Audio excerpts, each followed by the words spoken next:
শনিবাৰে চতুৰ্থ T20 international বেটছমেনৰ পিছত বলাৰ একপক্ষীয় ৱেষ্ট ইণ্ডিজক 59 ৰানত পৰাস্ত কৰি 5খন মেচৰ শৃংখলাৰ ভাৰতে 3-1 অগ্ৰগতি লাভ কৰে। 20 অভাৰত 5টা উইকেটত 191 ৰানৰ শক্তিশালী স্ক'ৰ কৰি ভাৰতে 19.1 অভাৰত ৱেষ্ট ইণ্ডিজক 132 ৰানৰ সীমাবদ্ধ কৰি ৰাখে।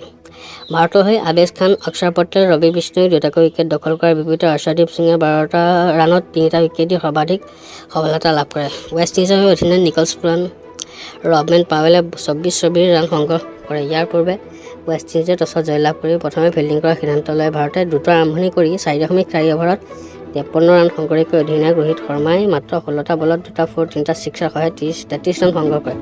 এটা ফ'ৰ আৰু 2টা ছয়ৰ সহায়ত সূৰ্য কুমাৰ যাদৱে 24 ৰান সংগ্ৰহ কৰে। দীপক হুডাই 21 ৰান, ঋষভ পন্থে 6টা 4ৰ সহায়ত 31টা বলত 44 ৰান, 23টা বলত সঞ্জু চেমছন 30 নট আউট আৰু অক্ষৰ পটেলে 2টা 6ৰ সহায়ত 8টা বলত 20টা নট আউট 6 ৰান সংগ্ৰহ কৰি কেৱল দীনেশ কাৰ্তিক, ৱেষ্ট ইণ্ডিজৰ ৱেডে মেকি আৰু আলজাৰী জোচেফে দুটাকৈ উইকেট দখল কৰে।